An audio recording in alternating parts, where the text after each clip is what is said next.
Olá, pessoal! Vamos continuar o nosso estudo sobre os tratados internacionais.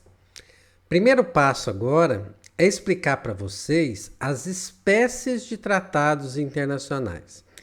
Quando a gente fala em tratado internacional, logo vem à mente os acordos que são realizados por um país soberano com outros países soberanos. Isso está certo, perfeito? Então, nós temos aí, por exemplo, acordos realizados entre estados. O Brasil com a Argentina, o Brasil com os Estados Unidos, o Brasil com vários países, né? Não precisa ser obrigatoriamente só um. Então, podem ser realizados entre estados soberanos. Essa definição de tratado como sendo acordos realizados entre estados soberanos é a que está na Convenção de Viena de 1969. Então, a convenção que realiza, que definiu o que são os tratados internacionais, ela disse que eram acordos celebrados entre países soberanos. Mas essa definição da Convenção de Viena, ela está incompleta, porque também é considerado tratado internacional quando os países soberanos fazem acordo com organizações internacionais. Então, um acordo, por exemplo, entre o Brasil e a OTAN, Brasil e a ONU, Brasil e o Banco Mundial, Brasil e a Organização Internacional do Trabalho, Brasil e o Banco Mundial. Então, são também considerados, podem, dependendo do conteúdo que for tratado, podem ser considerados tratados também, certo? Então, não é obrigatoriamente só entre estados soberanos. Por vezes, dependendo do conteúdo que for tratado, que for convencionado, acordos entre o Brasil e organizações internacionais também podem ser considerados tratados internacional. Da mesma forma que nem sempre precisa ter um Estado soberano. Acordos envolvendo essas organizações internacionais também podem ser chamados de tratados internacionais. Vai depender um pouquinho do conteúdo, tá, pessoal? Nem todo acordo celebrado entre organizações internacionais, entre países, obrigatoriamente é tratado, como um tratado. Ficou ruim essa frase, né? Nem sempre é considerado um tratado, vamos falar assim. Nós temos alguns tipos de tratados, que nós vamos ver isso em aula futura. Então, nós temos também a possibilidade de acordos celebrados entre organizações internacionais serem considerados tratados, tá bom? Então não é só aquela da Convenção de Viena. Se vocês fizeram uma pesquisa aí no Google, o que é um tratado internacional? Vai cair lá na Convenção de Viena e vai falar que é um acordo entre estados soberanos. E nem sempre é só entre estados soberanos. Outra questão muito simples de ser explicado é que os tratados internacionais podem ser bilaterais ou multilaterais. E o próprio nome já identifica. O que é um tratado bilateral? Entre duas partes. Sejam dois estados soberanos, sejam dois organismos internacionais, seja um estado soberano ou um organismo internacional. Então, são tratados bilaterais. Dois. Se for mais de dois, costuma-se falar que ele é multilateral. Então, o Brasil fez acordo com com dois ou mais países soberanos. O Brasil fez acordo com duas organizações internacionais. Então, o tratado pode ser chamado de multilateral, certo? A gente não fala trilateral, nada disso não. Ou é bilateral, dois, ou multilateral, mais de dois, tá bom? Isso é bem simplesinho mesmo. Podem ser de forma solene ou simplificada. O que isso quer falar? Isso quer nos explicar qual que é o procedimento para que o Estado soberano aprove aquele tratado. Porque nem sempre, ou raramente, o chefe de Estado vai lá, assina o tratado e automaticamente já faz parte do ordenamento jurídico de um país. Não é assim que funciona, certo? Alguns países têm uma forma mais simplificada de aprovação e aí podem até eventualmente considerar como a assinatura do chefe do Poder Executivo automaticamente coloca aquele tratado dentro da legislação daquele país, mas a grande maioria dos países adotam uma forma solene. E o que é essa forma solene que, por exemplo, o Brasil adota? Aqui no Brasil, cada país tem o seu procedimento. Aqui no Brasil, depois que um tratado internacional é feito, ele precisa ser aprovado, né? Então, dependendo da natureza desse tratado, ele precisa ser aprovado pelo Congresso Nacional, presidente da República, precisa ser publicado. Então, tem todo um trâmite dentro do ordenamento jurídico brasileiro para que esse tratado realmente faça parte das normas brasileiras. Enquanto não tiver essa ratificação no país, esse tratado que foi assinado não tem força vinculante para nós. A gente precisa ratificar, a gente precisa confirmar esse tratado, que essa confirmação, essa ratificação também será objeto de uma aula futura nossa. Perfeito? Então, forma solene ou forma simplificada é a forma de aprovação do tratado dentro do país. E, no nosso caso, é uma forma solene, tá certo?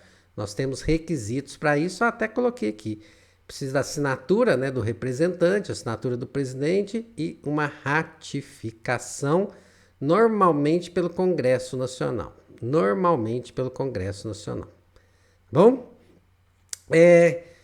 Requisitos de validade de um tratado. Primeira coisa, consentimento. O Estado soberano precisa querer o tratado. É um acordo, gente. Isso não é um imposto para ninguém, não é uma imposição. Certo? Ninguém te obriga a fazer um contrato. Você faz um contrato porque vocês precisam, né? Porque aquilo te interessa, aquilo é uma necessidade. Então, todo tratado precisa do consentimento, precisa da vontade do Estado soberano, do organismo internacional, para que celebrem aquele tratado. Além disso, tem que ter capacidade. O que é essa tal capacidade? Quem pode fazer tratado ou é um Estado soberano ou organismo internacional. Nós já explicamos isso para vocês. Certo? Então, tem que ser um Estado soberano ou um organismo internacional. Fora disso, não tem como fazer um tratado. A habilitação é o Estado soberano que vai fazer?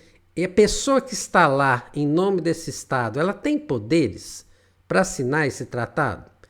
É um organismo internacional, é a Organização Internacional do Trabalho, é a ONU, certo? A pessoa que vai lá tem poderes para assinar esse tratado? Precisa analisar, certo?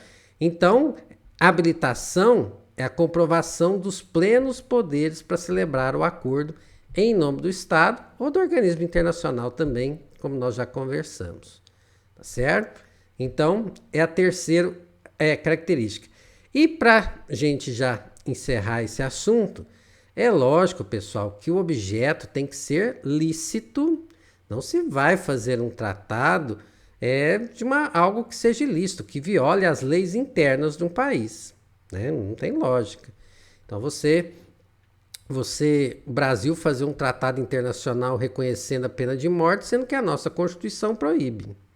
Não tem como isso acontecer, certo? E além de ser lícito, ele tem que ser possível. Quando eu estou falando possível, pessoal, acreditem ou não, eu estou falando que tem que ser de acordo com as leis da física.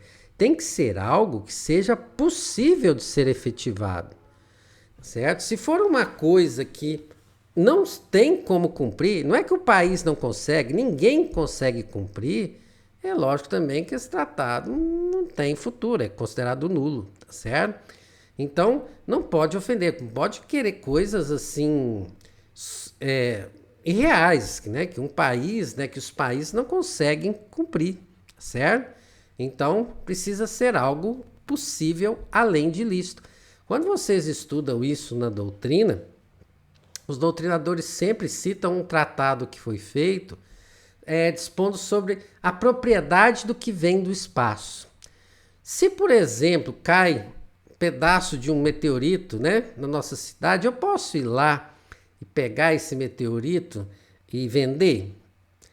Foi feito, essa é uma dúvida que percorria todas as nações do mundo. Então, algumas nações fizeram um tratado internacional declarando tudo que tem no espaço patrimônio da humanidade.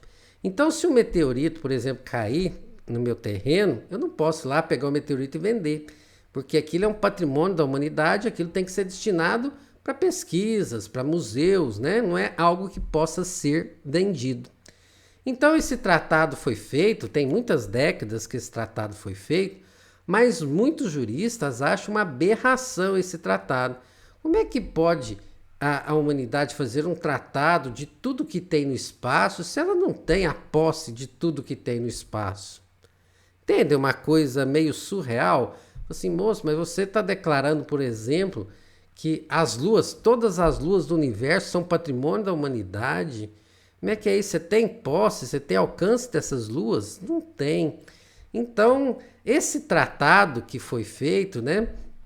Ele é muito questionado mesmo. Eu tenho certeza que o livro que vocês forem estudar de Direito Internacional vai citar esse tratado sobre os corpos celestes como patrimônio da humanidade como um exemplo que seja de um objeto impossível. Certo? Você declarar tudo que tem no universo patrimônio da Terra, né? Nós estamos nos achando, né? Estamos nos achando.